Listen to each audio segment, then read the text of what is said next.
साहेब, आज महानगरपालिका निवडणुकीचा कार्यक्रम निवडणूक आयोगाने जाहीर केलेला आहे. कशा पद्धतीने सुप्रीम कोर्टानं 31 तारखेच्या निवडणुकीचा कार्यक्रम घ्यावा अशा सूचना दिल्या होत्या. नगरपालिका नगरपंचायत झाल्या, आता 29 महानगरपालिकेचं या राज्यामध्ये रणधुमाळी सुरू झालेली आहे. काही जिल्ह्यांमध्ये 10-10, 11-11 वर्षे या निवडणुका झाल्या नव्हत्या आणि लोकांना आपलं महापालिकेला मतदान आहे हे लोक विसरून गेले होते आणि म्हणून सुदैवाने आता निवडणुका लागलेल्या आहेत. आम्ही काँग्रेस म्हणून निश्चितपणे या निवडणुका ताकदीने या ठिकाणी लढणार आहोत.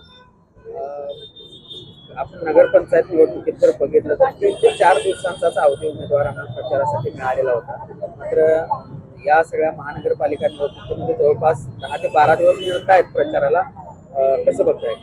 नगरपालिकेचं भौगोलिक बघितलं तर मतदारसंघ लहान असतात, महापालिकेचे मतदारसंघ मोठे आहेत, त्यामुळे किमान 10 दिवस आणि आता प्रभाग झाल्यामुळं 4 उमेदवारांना सगळ्यांच्याकडे पर्यंत पोहोचायला थोडा अवधी चांगल्या पद्धतीने मिळणार आहे.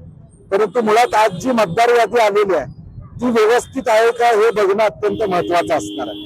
निवडणूक आयोगानं जाहीर केलेल्या आहेत अनेक गोष्टी या मतदार यादीत, परंतु वस्तुस्थिती तशी आहे का? आज मतदार याद्या उपलब्ध झाल्यानंतर कळेल की दुबार नावं त्या ठिकाणी त्याचं काय केलेलं आहे. एकाच घरातली 4 नावं, 1 नाव बाजूला गेलेलं आहे आणि 3 नावं तिथंच आहेत. त्याच्या संदर्भात निवडणूक आयोग काय करणार आहे?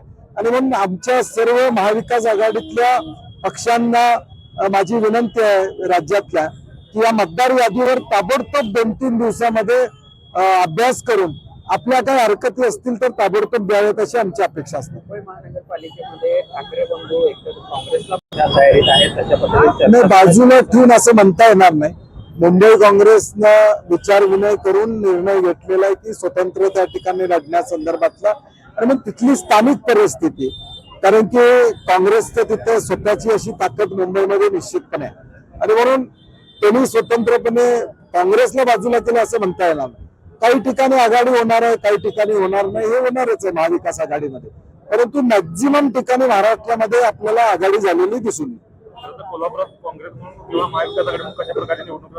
नाही, कोल्हापूरमध्ये सुद्धा आम्ही काँग्रेस पक्षाने कमिटी केली आहे. ते शिवसेना, राष्ट्रवादी, इंडिया आघाडीतल्या घटक पक्षांशी त्यांनी 2 दिवस चर्चा केलेली आहे. ते उद्या परवा मला अहवाल देतील. उद्या काँग्रेसच्या वतीने जवळजवळ 300-350 इच्छुकांच्या उद्या आणि परवा आम्ही अर्धा तास प्रभागाला प्रत्येकाला देऊन मुलाखती काँग्रेस कमिटीमध्ये ठेवलेल्या आहेत. एकूणच काँग्रेस ताकदीने निवडणं कसं महाराष्ट्रामध्ये या निवडणुकीला सामोरं जाणार आहे. नाही, आता पुण्यामध्ये राष्ट्रवादीची गरज वाटत नसेल भाजपला म्हणून त्यांनी बाजूला केला असेल. ज्यावेळी गरज होती विधानसभेला, लोकसभेला, त्यावेळी घेतलं भाजपनं. आता अजितदादांची गरज वाटत नसेल, त्यांना गरज संपली असेल. नाही, आता मी म्हणलं तसं आमच्या वतीने कमिटी केलेली आहे. ते मला 2 दिवसात अहवाल देणार आहेत आणि तो अहवाल आल्यानंतर कुठं आम्ही त्यांना शिवसेना असेल, राष्ट्रवादी असतील, जिथे जिथे ऍडजस्ट करता येईल तिथे तेव्हा आम्ही नाही, आता चालू होईल. आज आता जाहीर झाल्यामुळं आता या बैठकींचा वेळ वाढेल. कोल्हापूर महानगरपालिकेत काँग्रेस असेल किंवा महाविकास आघाडी प्रमुख विरोधक कोण मानते? कारण आपण पाहतो की निवडणुका महाविकास आघाडी होतील असं वाटतंय का तुम्हाला? कारण हसन मुश्रीफांना जागा कमी देण्याचा एकूण मी म्हणलं तसं पुन्हा असू दे, कोल्हापूर असू दे, राष्ट्रवादीची गरज त्यांना संपलेली आहे आता. त्यामुळे फार त्यांचा विचार करतील असं भाजप किंवा शिवसेना करेल असं मला वाटत नाही. आणि आता सीट वाटपामध्ये ते स्पष्ट दिसेल. गेल्या 15 वर्षात काँग्रेसनं कोणतंही मोठं काम केलं नाही. कोल्हापुरात अशी टीका खासदार माडकांनी केली नाही. मला वाटतं त्यांना टीका करण्याशिवाय दुसरं काही येत नाही. गेल्या 3.5 वर्षामध्ये काय केलं त्यांनी उत्तर त्या ठिकाणी दिलं पाहिजे. तो कसला हवेतला ब्रिज अजून व्हायचा आहे. इलेक्ट्रिकल ईव्ही बसेस कोल्हापूरमध्ये 100 येणार होत्या, त्याचं काय झालं ते उत्तर. मला वाटतं टीका करण्यापेक्षा आम्ही केलेलं काम आम्ही सांगू. पोलिसांच्या वसाहतीसाठी इथं निधी आम्ही आणला. थेट पाईपलाईन योजना ही कोल्हापूरपर्यंत आणण्याचं काम केलं.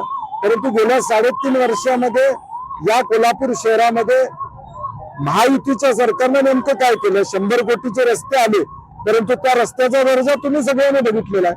सर्किट बेंचने त्याची दखल घेतली, म्हणजे काम किती चांगलं आहे हे दिसून येते. ह्या हिवाळी अधिवेशनात किमान अं? काही ठिकाणी भाजपसोबत काही ठिकाणी नाही नाही नाही, महापालिकेचं वेगळं, नगरपालिका या स्थानिक पातळीवरच्या निवडणुका आहेत.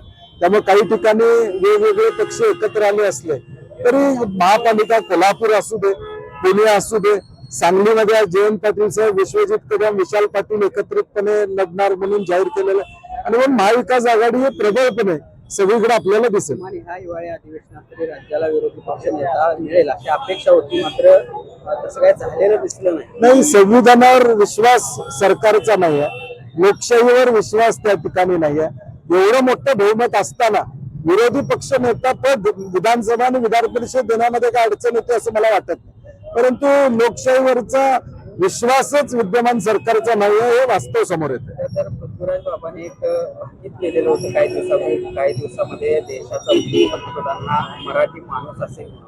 त्यावर आज प्रतिक्रिया देताना धनंजय माणिक असं म्हणाले की देश पातळीवर काहीतरी घडामोडी सुरू आहेत. मला सुद्धा व्हीपसाठी फोन आला होता. काहीतरी घडामोडी सुरू आहेत देश पातळीवर आणि नाही म्हणजे तुम्ही त्याला दुजोरा दिलेला, थोडक्यात दुजोरा दिला असं म्हणायला हरकत नाही. थँक्यू.